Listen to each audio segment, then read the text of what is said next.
Hi friends, good afternoon. Today I am back once again to take this class.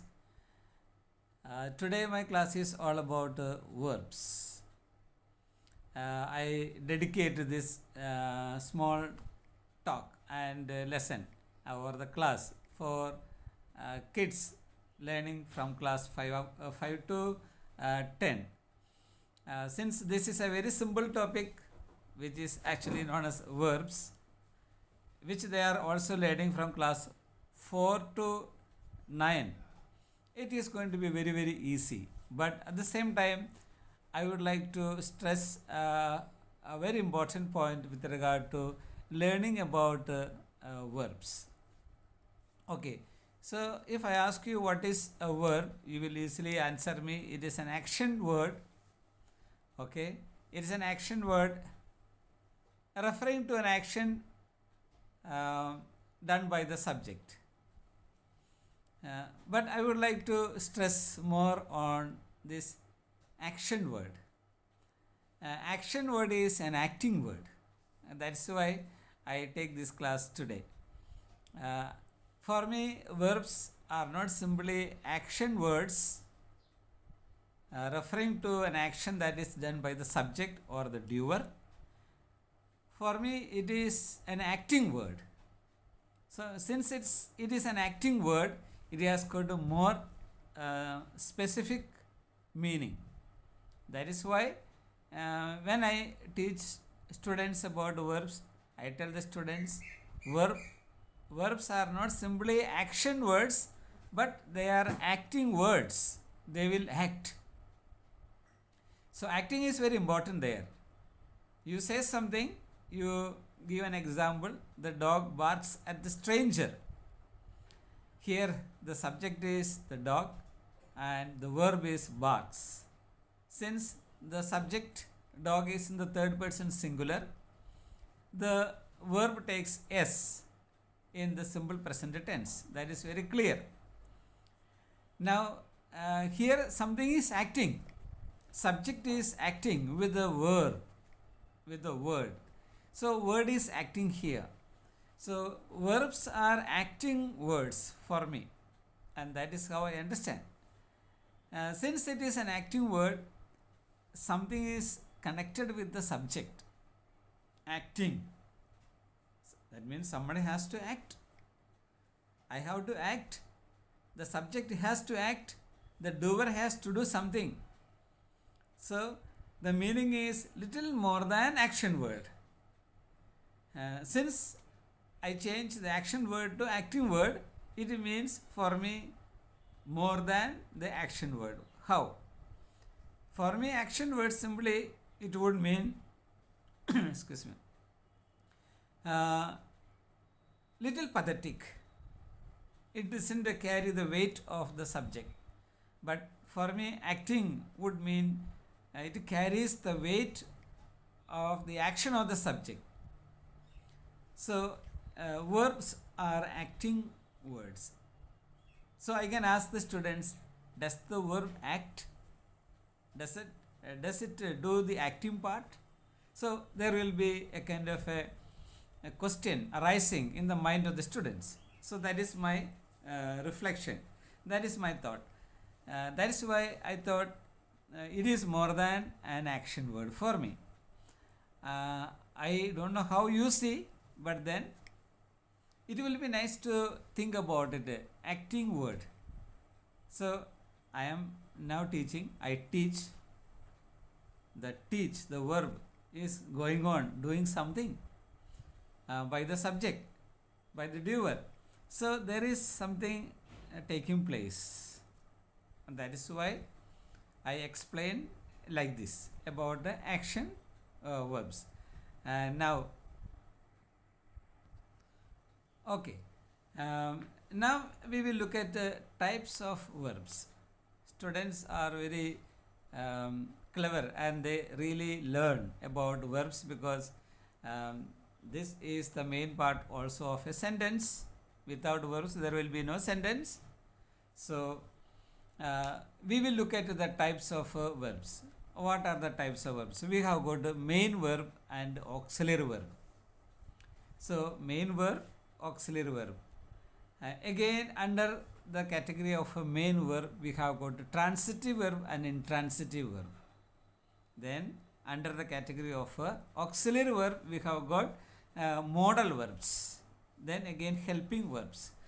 And then again under the category of main verb, we have also finite verb and non-finite verb, and regular verb and irregular verbs. Now my interest is all about types of verbs, main verb in a sentence and auxiliary verb in a sentence. Now when I make a sentence, I speak the truth. I as a subject speak the verb, the truth is the object part. When I speak like this, the question will be, what is the main verb here? Speak is the main verb, and is there any auxiliary verb? No. So let me come down to the main verb. Under the category of main verb, we have transitive verb and intransitive verb. What is the difference between transitive verb and intransitive verb? These things are very common, but let me explain in my own way. Transitive verb. So what is this transitive verb? According to me and according to my little reflection, it means the action, the effect of the action of the subject passes on to the object outside. So transitive verb has an object outside. That's why when I say I kick the ball, the effect of kicking is passed on to the object outside, that is ball. So the effect can move some object from one place to another place. So transit, changing, transitive verb. So transitive verb needs an object always. We often use transitive verb, and whereas in intransitive verb there need not be an object. There is no object there. What is the difference then? So in intransitive verb we have actually the subject, the effect or the result of the verb does not pass on to the object outside. It remains within the subject. So for example, I feel happy. Okay, feel, I feel. Feel is the main verb. Okay, so who feels it? It is a subject that feels. So does the effect of the verb feel go to the object outside? No, it doesn't go. It is within the subject. So when the effect remains within the subject, it is referring to intransitive verb. Excuse me. Then let us take another example. As example of I feel sad, or the child cries. Who is crying? The child is crying. Does the effect goes out to the object anywhere? No, it is within the subject. So when the effect of the verb does not go outside the subject, but it is affecting on the subject himself or herself or itself, it is called intransitive verb. Now I have to speak about regular and irregular verbs. What is the difference between regular verbs and irregular verbs? Many students are not aware of this particular term irregular verbs. It's a very interesting fact, and nobody thinks about teaching about irregular verbs because it is not necessary like they feel. But it is also very, very important to teach the students about irregular verbs. So what is irregular verbs? According to my thinking and learning, irregular verbs are those verbs which has the past tense, which means V2 form, and the past participle, which is called V3 form, are the same. There will be no difference. That means past tense and past participle will be same. So there are many examples like cut, cut, cut, cutting. So uh, cut V1, cut V2, cut again V3. So here V2 and V3, they are one and the same. That is why it is called irregular verbs. Again you take put, putting. So here you have got the past tense and past participle are the same. So such a type of verbs are coming under irregular verbs. And all other verbs like for example write, wrote, written, that is regular verb. So students will be able to understand very easily if a teacher can explain what is the difference between regular verbs and irregular verbs. So like that there are so many irregular verbs. You should ask your students to get a good dictionary and find out irregular verbs. It is also very important for higher studies. Then you have also finite verb and non-finite verb. I have already explained in another previous class about finite verb and non-finite verb. But I will also give here in this class what is finite verb.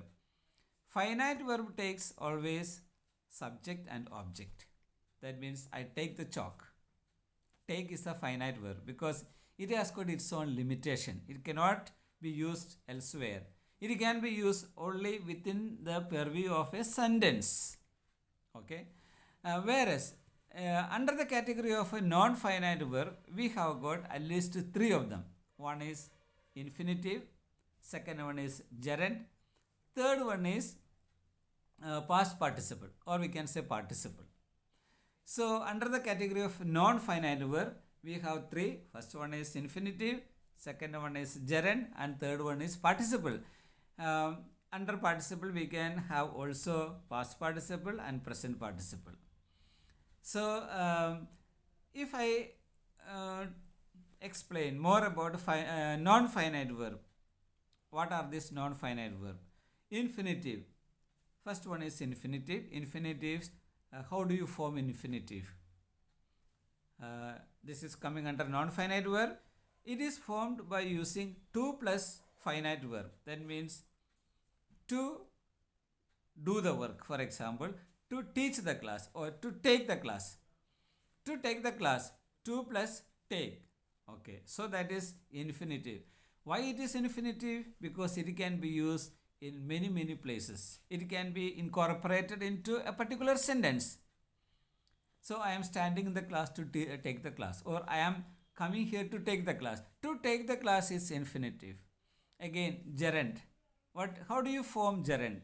Gerund is formed by using finite verb plus ing form. For example, finite verb is take plus ing. If I use plus ing, it is referring to taking. That is called gerund. Again, past participle and present participle is there. What is past participle? Past participle is a third form of the verb. Given example is like, for example, take, took, taken. Taken is the past participle. Then again you have also present participle, that is taking. So like this we have to make a little more clear to the students about the types of verbs and how you can use these verbs in particular sentences and how they can grow with it. We can make the students, or we can motivate the students to learn grammar, provided they have some interest in their own level, and with a lot of exercises and examples. So I wish this class was useful to you, and if it is useful, kindly share with your good students and make them to understand.